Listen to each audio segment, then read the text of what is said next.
हरे कृष्णा, राधे राधे। कैसे आप सब लोग? मुझे उम्मीद है आप सब लोग बहुत अच्छे होंगे, अपने अपने घरों में खुश होंगे। राधे कृष्णा जी की कृपा आप सब पर खूब भर भर के बरस रही होगी एंड ऑफ कोर्स बरसनी भी चाहिए। भागवत कथा जो पढ़ रहे हैं, भागवत गीता जो पढ़ रहे हैं, राइट।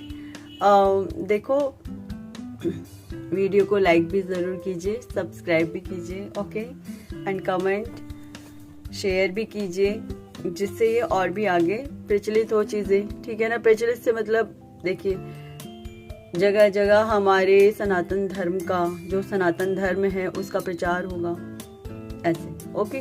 चलिए, प्रचार करना भी अपने आप में एक महान, क्या बोलते हैं उसे, महान गुण है।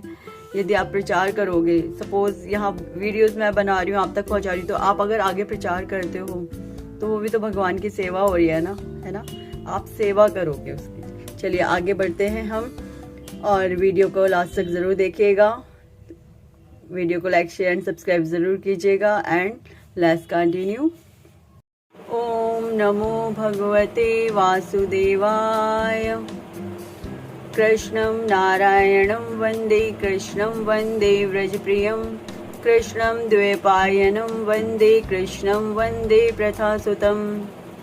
जय जय श्री राधे राधे राधे राधे राधे राधे।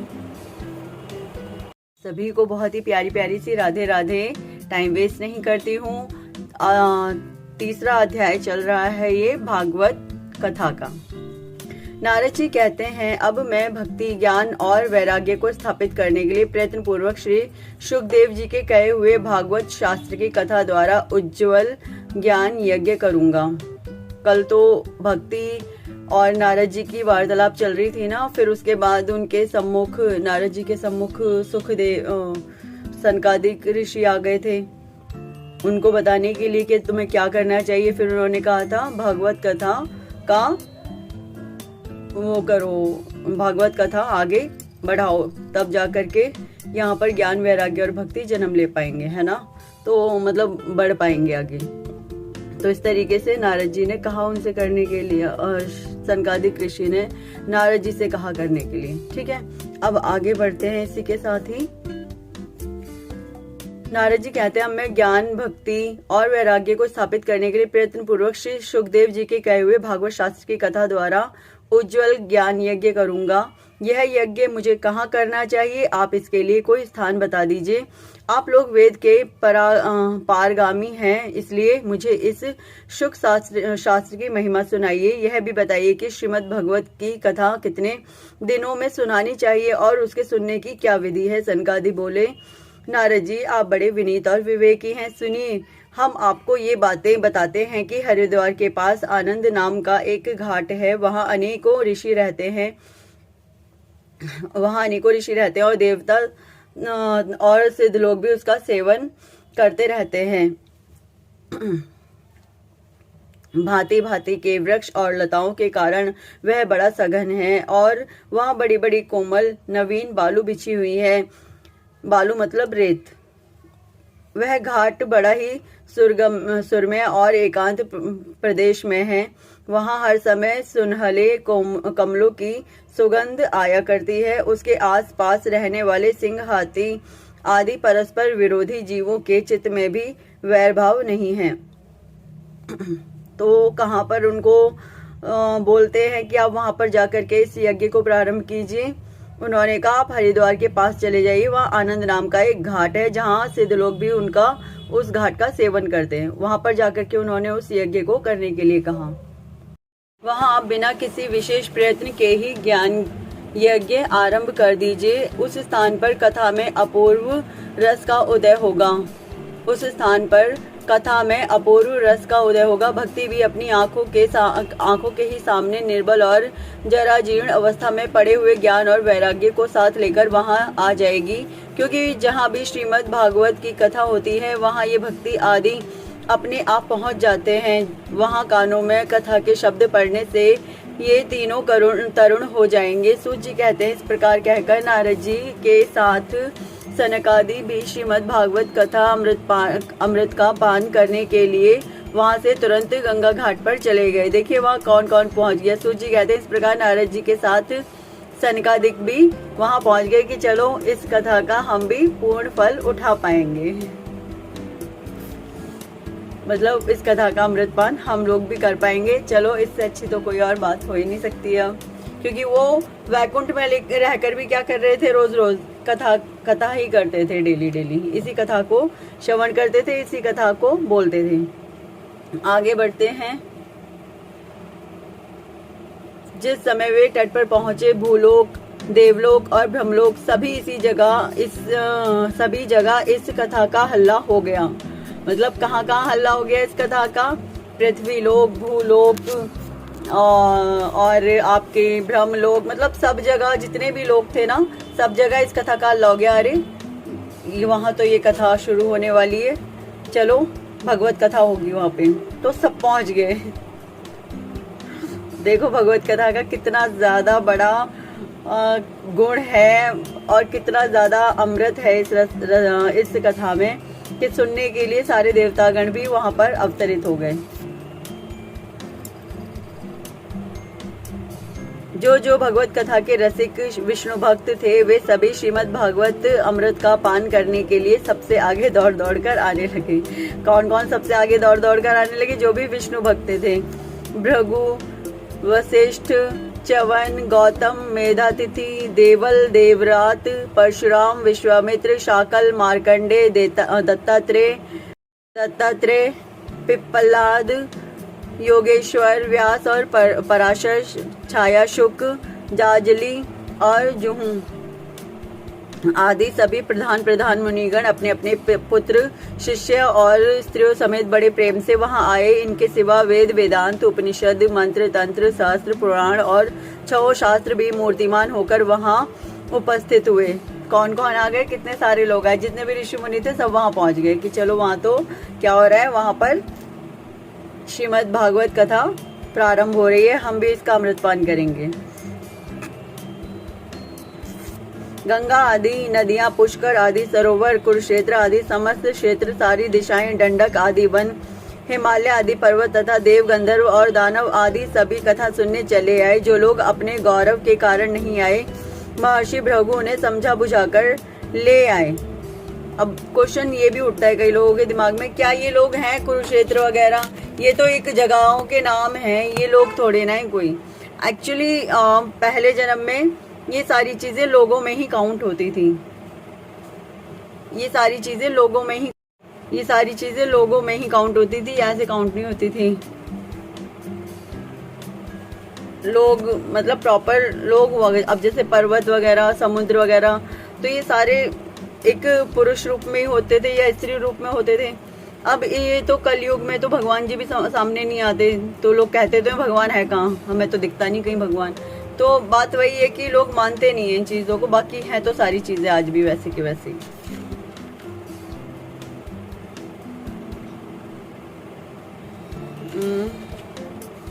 गंगा आदि नदियां, पुष्कर आदि सरोवर, कुरुक्षेत्र आदि समस्त क्षेत्र, सारी दिशाएं, दंडक आदि वन, हिमालय आदि पर्वत तथा देव, गंधर्व और दानव आदि सभी कथा सुनने चले आए। जो लोग अपने गौरव के कारण नहीं आए, महर्षि भृगु ने समझा बुझाकर ले आए। तब कथा सुनाने के लिए दीक्षित होकर श्री कृष्ण परायण सनकादि नारद जी के दिए हुए श्रेष्ठ आसन पर विराजमान हुए। उस समय सभी श्रोताओं ने उनकी वंदना की। श्रोताओं में वैष्णव, विरक्त, सन्यासी और ब्रह्मचारी लोग आगे बैठे और उन सबके आगे नारद जी विराजमान हुए। और ऋषिगण, एक और देवता, एक और वेद और उपनिषद तथा एक और तीर्थ बैठे और दूसरी ओर स्त्रियां बैठी।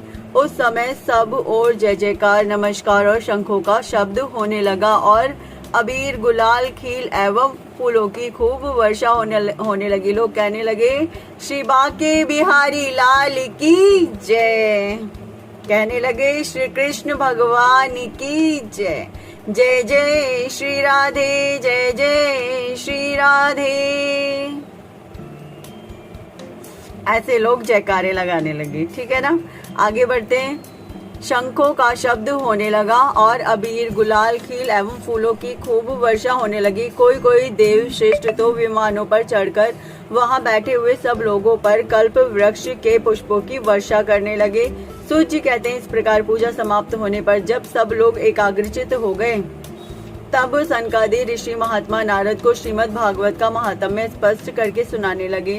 सनकादि ने कहा, अब हम आपको इस भगवत शास्त्र की महिमा सुनाते हैं। इसके श्रवण मात्र से मुक्ति हाथ लग जाती है। श्रीमद् भागवत की कथा का सर्वदा सेवन आस्वादन करना चाहिए। इसके श्रवण मात्र से श्री हरि हृदय में विराजते हैं।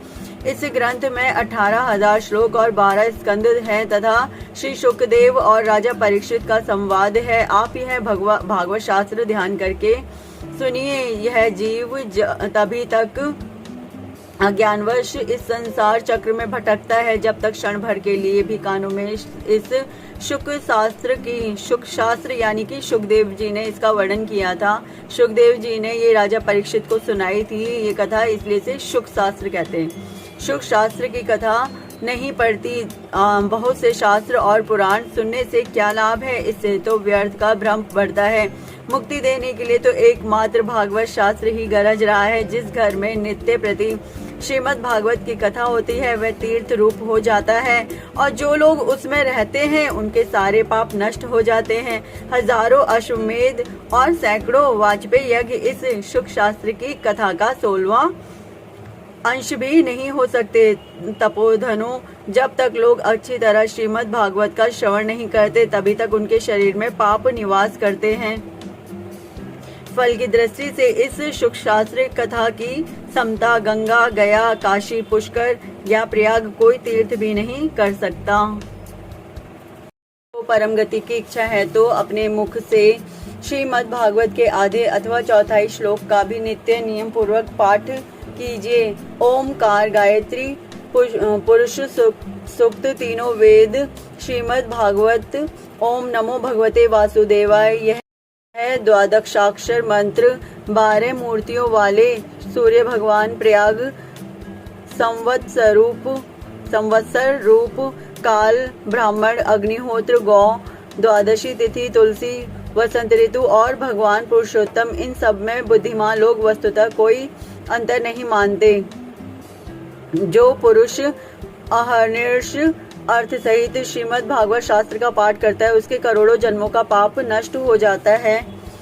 इसमें तनिक भी संदेह नहीं है। जो पुरुष नित्य प्रति भागवत का आधा या चौथाई श्लोक भी पढ़ता है उसे राजसूय और अश्वमेध यज्ञों का फल मिलता है। नित्य भागवत का पाठ करना, भगवान का चिंतन करना, तुलसी को सींचना और गौ की सेवा करना, ये चारों समान हैं।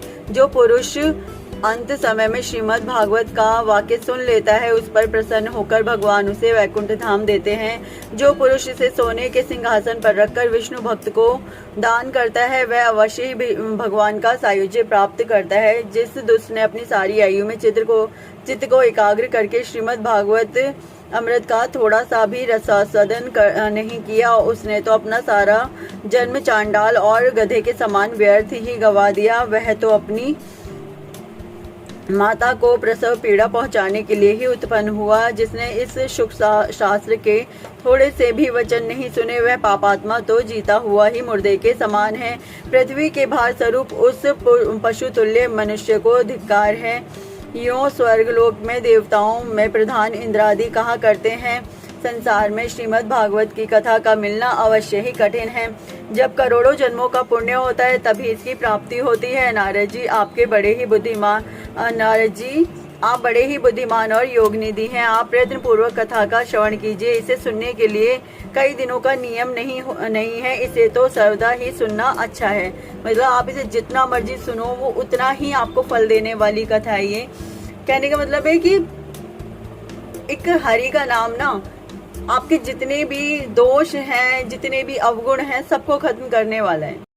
आपको ज्यादा कुछ करना ही नहीं है। आपको 3 मालाएं बोल रही हूँ मैं, ओम नमो भगवते वासुदेवाय, या 2 मालाएं हरे कृष्ण महामंत्र की कर लीजिए। इन दोनों में से कोई भी एक मंत्र उठा लीजिए जो आपको बहुत अच्छा लग रहा हो। फिर इसके अलावा श्रीमद् भागवत कथा आप सुन ही रहे है ना। इससे अच्छा भगवान मतलब कोई उपहार दे ही नहीं सकता ना भगवान जी। इसके अलावा क्या उपहार दे सकते हैं आपको? कृष्ण भगवान आपको इसके अलावा और क्या उपहार देंगे? मतलब श्रीमद् भागवत कथा आप घर में बैठ के सुन पा रहे हैं, बड़े मजे से सुन रहे हैं। हमारे लाखों जन्मों के पुण्य होते हैं जिसके बाद हम इस कथा को सुन पाते हैं या पढ़ पाते हैं। ठीक है। और इसके अलावा भगवत गीता भी आप सुनिए, कान में लीड लगाइए और मैं सुनिए, कोई दिक्कत ही नहीं है, पढ़ने की कोई प्रॉब्लम ही नहीं है। और जो भी कुछ करिए वो प्रेम के साथ करिए। मैं बार बार एक ही चीज़ कहती हूँ, आप जो कुछ भी कर रहे हो उसमें अपना प्रेम ज़रूर रखिए, अपनी खुशी रखिए, अपना प्रेम रखिए। भगवान जी को वो जब आप प्रेम देते हैं ना, तो वो प्रेम आप तक भी पहुँचता है, ठीक है। जब वो प्रेम आप ईश्वर को दे रहे हैं तो ऐसा नहीं है वो ईश्वर तक ही रह जाएगा, वो भी हमसे खुश होते हैं और वो भी हमें वही प्रेम वापस देते हैं, बल्कि उससे दुगना तिगुना करके देते हैं वो प्रेम हमें, ठीक है। आगे बढ़ते हैं हम लोग इसी के साथ। इससे सत्य भाषण और ब्रह्मचर्य पालन पूर्वक सर्वदा ही सुनना श्रेष्ठ माना गया है। देखिए, अब यूं तो इसमें कहा गया सत्य भाषण, सत्य बोलना चाहिए, कहने का मतलब ये कि सत्य बोलूं, और दूसरा ब्रह्मचर्य पालन पूर्वक। अब ब्रह्मचर्य का पालन तो मैं नहीं कह सकती कि हर कोई करेगा, लेकिन जो कर सकते हैं इट्स ओके, जो नहीं कर सकते हैं वो भी ओके, तो ठीक है। अब वो अपने ऊपर डिपेंड करता है, अपने अपने ऊपर, लेकिन कथा सुनना ये सर्वश्रेष्ठ है, सर्वदा ही सुनना श्रेष्ठ माना गया। किंतु कलयुग में ऐसा होना कठिन है। देखिए, लिख भी गया, अभी तक तो मैंने पढ़ा भी नहीं था, लेकिन मैं बोल ही रही थी और उसमें लिख भी गया, किंतु कलयुग में ऐसा होना कठिन है। क्योंकि जहाँ तो लोग अपनी वाइफ, अपने हस्बैंड होते हुए बाहर देखते हैं, ठीक है, तो वहाँ फिर बिल्कुल इस तरीके से रहना असंभव सा है थोड़ा सा। इसलिए इसके सुखदेव जी ने जो विशेष विधि बताई है वह जान लेनी चाहिए। कलयुग में बहुत दिनों तक चित्त की वृत्तियों को वश में रखना, नियमों में बंधे रहना और किसी पुण्य कार्य के लिए दीक्षित रहना कठिन है। इसलिए सप्ताह श्रवण की विधि है। श्रद्धा पूर्वक कभी भी श्रवण करने से अथवा माघ मास में श्रवण करने से जो फल मिलता है, जो फल होता है, वही फल श्री सुखदेव जी ने सप्ताह श्रवण में निर्धारित किया है। मतलब अगर आप एक सप्ताह के अंदर श्रवण कर लेते हैं तो वो भी हितकारी है। लेकिन भाई मैं एक अध्याय रोज पढ़ने वाली हूँ, तो ऑलमोस्ट ये 1 महीने के आसपास या उससे थोड़ा सा ऊपर चलेगा, क्योंकि थोड़ा सा बड़ा होता है, फिर लोग सुनने भी नहीं वाले। अगर 3-3, 4-4 घंटे की फिर एक कथा हो जाती है तो फिर क्या फायदा होगा, कोई सुनेगा भी नहीं जल्दी से। इसलिए मैं इतना ही सुना रही हूँ जितना कि सब लोग सुन पा रहे हैं कम से कम, ठीक है ना। चलिए, मैं तो पढ़ लूंगी, फिर और कोई सुनने वाला यहाँ होगा नहीं, सब भाग जाएंगे। अरे 3 घंटे 4 घंटे कौन बैठेगा, कोई भी नहीं बैठेगा, फिर क्या करेंगे। इसलिए मैं कम से कम एक अध्याय डेली पढ़ देती हूँ, जिसमें कि आप लोग सुन भी लेते हैं और अच्छे से उसमें अपनी रुचि भी दिखाते हैं, ठीक है। इसी के साथ साथ अब आगे बढ़ते हैं। इसलिए सप्ताह श्रवण की विधि है। श्रद्धा पूर्वक कभी भी श्रवण करने से अथवा माघ मास में श्रवण करने से जो फल होता है, वही फल श्री सुखदेव जी ने सप्ताह श्रवण में निर्धारित किया है। मन में असंयम, रोगों की बहुलता और आयु की अल्पता के कारण तथा कलयुग में अनेकों दोषों की संभावना से ही सप्ताह श्रवण का विधान किया गया है। जो फल तप, योग और समाधि से भी प्राप्त नहीं हो सकता, वह सर्वांग रूप में सप्ताह श्रवण से सहज ही मिल जाता है। सप्ताह श्रवण यज्ञ से बढ़कर, व्रत से बढ़कर है। मतलब सप्ताह श्रवण यज्ञ से बढ़कर है, व्रत से बढ़कर है, तप से कहीं बढ़कर है, तीर्थ सेवन से तो सदा ही बड़ा है, योग से बढ़कर है, यहाँ तक कि ध्यान और ज्ञान से भी बढ़कर है। अजी इसकी विशेषता का कहाँ तक वर्णन करें, यह तो सभी से बढ़ चढ़कर है। मतलब इससे बड़ा कुछ है नहीं, आप बस इतना मान लीजिए। ये कथा अगर किसी ने सुन ली तो समझो बेड़ा पार है। नहीं, ऐसे नहीं है भगवान जी तुरंत लेने आ जाएंगे, ऐसे नहीं कह रही हूँ मैं। कहने का मतलब ये कि आपको भगवान जी मतलब अपनी सानिध्य में ले लेंगे। कहने का मतलब ये है कि आपका बेड़ा पार है, फिर आपको परेशान होने की जरूरत नहीं है, फिर आपको अपने लिए रोज रोज टेंशन लेने की भी जरूरत नहीं है। ओके, आगे बढ़ते हैं। फिर भगवान जी आपको खुद ही संभालेंगे अपने तरीके से। शौनक जी ने पूछा, सूत जी, यह तो आपने बड़े आश्चर्य की बात कही। अवश्य ही यह भागवत पुराण योग वेता ब्रह्मा जी के भी आदि कारण श्री नारायण का निरूपण करता है, परंतु यह मोक्ष की प्राप्ति में ज्ञान आदि सभी साधनों का तिरस्कार करके इस युग में उनसे भी कैसे बढ़ गया। मतलब वो पूछ रहे हैं कि ऐसे कैसे हो गया कि योग आदि सारी चीजें पीछे रह गई और सिर्फ यही ऊपर निकल गया। सूत जी ने कहा, शौनक जी, अब जब भगवान श्री कृष्ण इस धराधाम को छोड़कर अपने नित्य धाम को जाने लगे, तब उनके मुख अरविंद से 11 स्कंद का ज्ञानोपदेश सुनकर भी उद्धव जी ने पूछा। उद्धव जी बोले, गोविंद, आप तो अपने भक्तों का कार्य करके परम धाम को पधारना चाहते हैं, किंतु मेरे मन में एक बड़ी चिंता है, उसे सुनकर आप मुझे शांत कीजिए। और कलिकाल आया ही समझिए, इसलिए संसार में फिर अनेकों दुष्ट प्रकट हो जाएंगे। अभी तक तो क्या था, राक्षस अपने रूप में हुआ करते थे, परंतु आज आप देख सकते हैं कि ज्यादातर इंसानों के रूप में भी राक्षस आपको मिल जाएंगे। आज के टाइम में बड़ी ही आम बात हो गई है कि इंसान न रह करके राक्षस के रूप में प्रवेश कर चुका है। अब समझने वाली बात ये कि मैं ऐसा क्यों कह रही हूँ, आपको देखिए ना, जगह जगह हर छोटी छोटी बात पर लड़ाई झगड़े शुरू हो जाते हैं। बिना किसी बात के बात इतनी ज्यादा बढ़ जाती है कि खून खराबे पर तक उतर आते हैं लोग बाग। इसके अलावा भगवान में से तो जैसे लोगों की एक होता है ना कि भगवान है, आस्तिक नास्तिक हो चुके हैं सारे, ज्यादातर लोग नास्तिक हो चुके हैं, भगवान से आस्था ही खत्म हो चुकी है। या अगर विष्णु भगवान या श्री कृष्ण को मानने वाले तो चुटकी भर लोग रह गए हैं आज के टाइम में, वो मानते ही नहीं है कि भगवान श्री कृष्ण या विष्णु भगवान है। तो अजीब ही युग चल रहा है। वैसे तो ये बहुत बेकार युग है, लेकिन मैंने आपको बताया था कि ये युग किस तरीके से बहुत अच्छा है। आप भगवान का अगर एक बार नाम भी लेते हैं तो उसमें भी आपके जाने कितने पाप नष्ट हो जाते हैं, इस बात को आप सोच भी नहीं सकते हैं। केवल एक बार नाम लेने से अगर आप उनके बिल्कुल भक्ति में उतर आओगे तो आप सोच भी नहीं सकते हो कि आप कितने ज्यादा पुण्यशाली जीव बन जाओगे इस धरती पर। चलिए आगे बढ़ते हैं। अब घोर कलिकाल आया ही समझिए, इसलिए संसार में फिर अनेकों दुष्ट प्रकट हो जाएंगे। उनके संसर्ग से जब अनेकों सत्पुरुष भी उग्र प्रकृति के हो जाएंगे, तब उनके भार से दबकर यह गौरूपिणी पृथ्वी किसकी शरण में जाएगी। गौरूपिणी मतलब ये धरती गौरूपिणी। मैंने आपको कली और पृथ्वी का वो सुनाया था ना वृतांत की, वो गौ रूप में आई थी और वो उस गाय को बहुत मार रहा था। तब उनके भार से दबकर यह गौ रूपिणी पृथ्वी किसकी शरण में जाएगी। कमल नयन, मुझे तो आपको छोड़कर इसकी रक्षा करने वाला कोई दूसरा नहीं दिखाई देता। कमल नयन यानी श्री विष्णु भगवान यानी कृष्ण भगवान, ठीक है, तो कोई दूसरा दिखाई नहीं देता। इसलिए भक्त वत्सल आप साधुओं पर कृपा करके यहाँ से मत जाइए। भगवान आपने निराकार और चिन्ह मात्र होकर भी भक्तों के लिए ही तो यह सगुण रूप धारण किया है, फिर भला आपका वियोग होने पर वे भक्तजन पृथ्वी पर कैसे रह सकेंगे।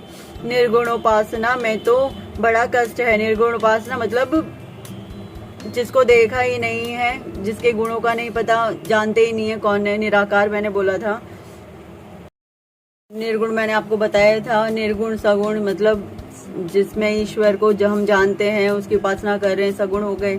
और निर्गुण जिसे हम जानते ही नहीं, जिसके बारे में हम उसकी उपासना कर रहे हैं, साकार निराकार कुछ इसी टाइप से, ठीक है ना। अब आगे बढ़ते हैं। निर्गुण उपासना में तो बड़ा कष्ट है। देखिए वो भी कह रहे हैं जो उद्धव जी हैं कि निर्गुण उपासना में तो बड़ा ही कष्ट है, क्योंकि हमें पता ही नहीं है हमें जाना कहाँ पर है। प्रॉब्लम कहाँ आ जाती है, हमें ये नहीं पता हमें जाना कहाँ है। इसलिए कुछ और विचार कीजिए। प्रभास क्षेत्र में उद्धव जी के वचन सुनकर भगवान सोचने लगे कि भक्तों के अवलंब के लिए मुझे क्या व्यवस्था करनी चाहिए। अब कृष्ण भगवान भी यहाँ पर सोचने लगे। शौनक जी, तब भगवान ने अपनी सारी शक्ति भागवत में रख दी। वे अंतर्धान होकर इस भागवत समुद्र में प्रवेश कर गए। इसलिए यह भगवान की साक्षात शब्दमयी मूर्ति है। इसके सेवन, श्रवण, पाठ अथवा दर्शन से ही मनुष्य के सारे पाप नष्ट हो जाते हैं, ठीक है। इसी से इसको सप्ताह में सबसे बढ़कर माना गया कि अगर आप सप्ताह श्रवण करते हैं तो ये सबसे ज्यादा उचित है। और कलयुग में तो अन्य सब साधनों को छोड़कर यही प्रधान धर्म बताया गया है। कलिकाल में यही ऐसा धर्म है जो दुख, दरिद्रता, दुर्भाग्य और पापों की सफाई कर देता है। देखिए अब आप ऐसा मत समझिए कि हम सप्ताह के अंदर में नहीं सुनेंगे तो इसका मतलब हमें कोई फल नहीं मिलेगा, ऐसा नहीं है। फल तो मिलेगा, अवश्य मिलेगा। आप सुन रहे हैं, यही सबसे बड़ा फल अपने लिए समझ लीजिए कि आप इसे सुन पा रहे हैं, मैं इसे पढ़ पा रही हूँ। ये मेरे लिए सबसे बड़ा फल है कि मैं इसे पढ़ पा रही हूँ और आप इसे सुन पा रहे हैं। तो फल तो अवश्य मिलेगा, लेकिन वही है कि अब अगर मैं पूरा टाइम दूंगी तो आप पूरा टाइम बैठ करके इसे नहीं सुनेंगे। 3 से 4 घंटे निकालना आसान बात नहीं है, आज के समय में कोई भी नहीं निकालेगा। इसलिए मैंने इस तरीके से एक एक अध्याय लेकर के चलना उचित समझा है, ठीक है। यदि आप लोग चाहेंगे तो मैं 1 घंटा पढ़ दिया करूंगी डेली, तो आप लोग मुझे इसके लिए आपको बताना पड़ेगा कि क्या मैं 1 घंटा पढ़ दूं या ऐसे ही रहने दूं। ठीक है,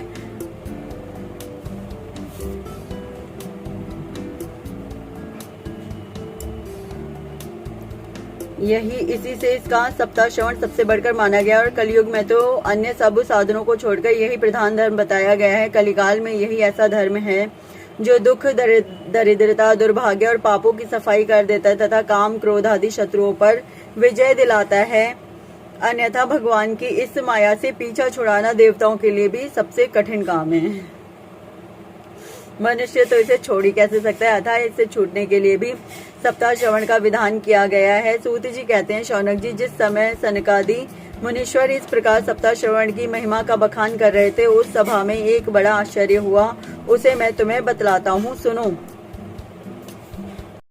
था को प्राप्त हुए अपने दोनों पुत्रों को साथ लिए विशुद्ध प्रेम रूपा भक्ति, मतलब तरुण अवस्था को वो प्राप्त हो गए। इतनी पूजा वगैरह से ही जैसी कथा प्रारंभ हुई वैसे के वैसे ही वो दोनों तरुण अवस्था को प्राप्त हो गए।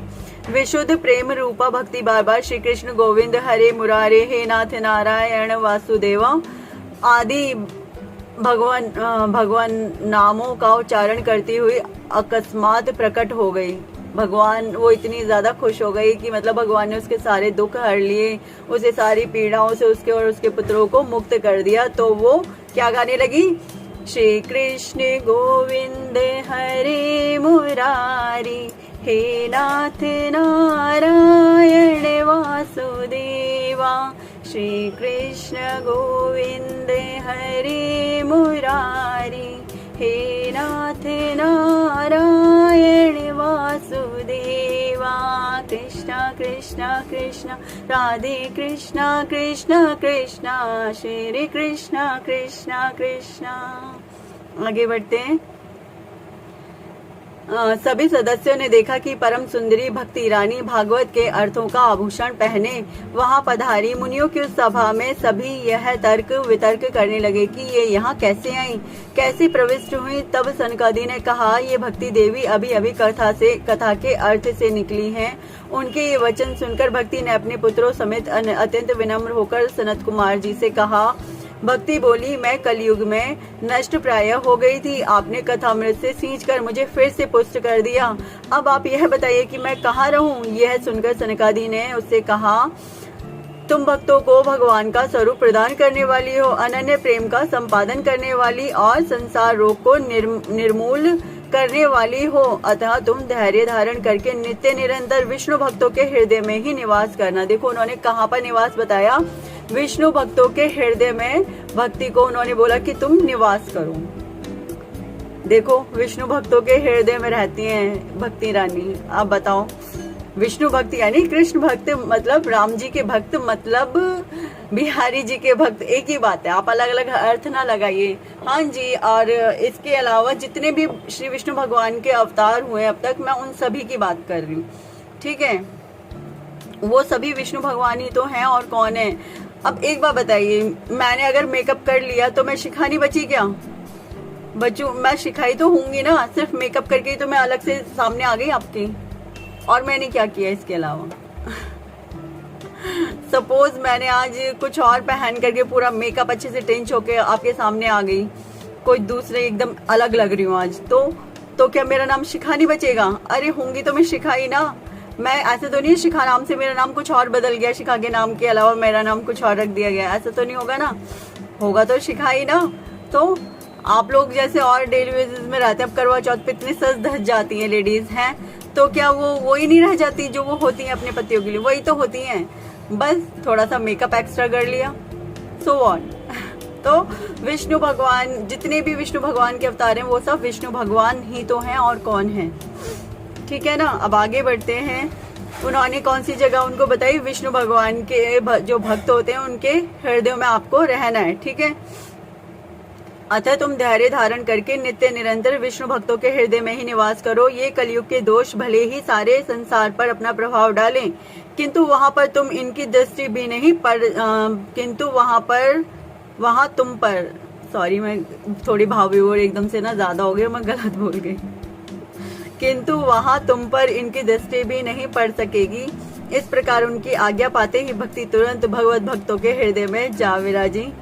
एक्चुअली मैं इस वक्त कितनी भावी वो रो रही हूँ ना, मैं आपको बता नहीं सकती हूँ। मैं कितनी खुशी से फूली भी नहीं समा रही हूँ कि कृष्ण भगवान ने मुझे और आप सबको भी अपनी सेवा में ले लिया है।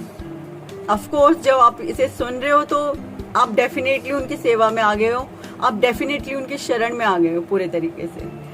जो इस भगवत कथा को सुन रहा है या पढ़ रहा है या समझ रहा है अच्छे से, वो सभी इस वक्त श्री विष्णु भगवान के भक्त बन गए हैं, उनके भक्तों की श्रेणी में आ गए हैं। क्योंकि उनके भक्त हुए बिना तो आपको ये लाभ मिल ही नहीं सकता ना कि आप इस भगवत कथा का श्रवण कर पाओ या बोल पाओ या कुछ भी। आपको तभी ये फल मिल पाएगा जब आप उनके भक्तों की श्रेणी में आ पाओगे, राइट। तो मैं फूली भी नहीं समा रही हूँ कि हम सब उनके भक्त बन गए और भक्ति रानी अब हमारे हृदय में विराजती हैं। इतनी खुश हूँ मैं, मेरी खुशी का भी इस टाइम ठिकाना नहीं है। देखो मेरे चेहरे की स्माइल नहीं रुक रही है। इस प्रकार उनकी आज्ञा पाते ही भक्ति तुरंत भगवत भक्तों के हृदयों में जा विराजी। जिनके हृदय में माँ एकमात्र श्री हरि की भक्ति निवास करती है, वे त्रिलोकी में अत्यंत निर्धन होने पर भी परम धन्य हैं। अब होता क्या है कि अगर कोई निर्धन भी है ना तो भी वो परम धन्य है। क्यों है? क्योंकि उसके पास विष्णु भगवान की भक्ति है। क्योंकि इस भक्ति की डोरी से बंधकर तो साक्षात भगवान भी अपना परम धाम छोड़कर उनके हृदय में आकर बस जाते हैं। और एक बहुत छोटी सी बात बताऊं, मैं हमेशा बोलती हूँ कि जो विष्णु भगवान है ना, जो कृष्ण भगवान या आप कुछ भी कह लीजिए उन्हें, कि वो अपने भक्तों के हृदय में विराजते हैं। मतलब उनके भक्त के हृदय को कोई इतनी सी ठेस तो पहुंचा दे, उसकी ऐसी की तैसी ना कर दे वो। सीरियसली ये सच है। वैसे मुझे बोलना नहीं चाहिए लेकिन ये सच है कि कृष्ण भगवान या विष्णु भगवान को अपने भक्त अपनी जान से भी ज्यादा प्यारे हैं। मतलब उनको कुछ भी इस संसार में या इस समस्त सृष्टि में इतना प्यारा नहीं है जितने कि उन्हें अपने भक्त प्यारे हैं। और अपने भक्तों के लिए वो कुछ भी कर सकते हैं, किसी भी हद तक जा सकते हैं और कुछ भी कर सकते हैं। ये तो आपने जब कृष्ण भगवान ने अवतार लिया था उस वक्त देख ही लिया था कि वो अपने भक्तों के लिए कुछ भी कर सकते हैं और किसी भी हद तक जा सकते हैं। ठीक है, आगे बढ़ते हैं हम। भूलोक में यह भागवत साक्षात परब्रह्म का विग्रह है।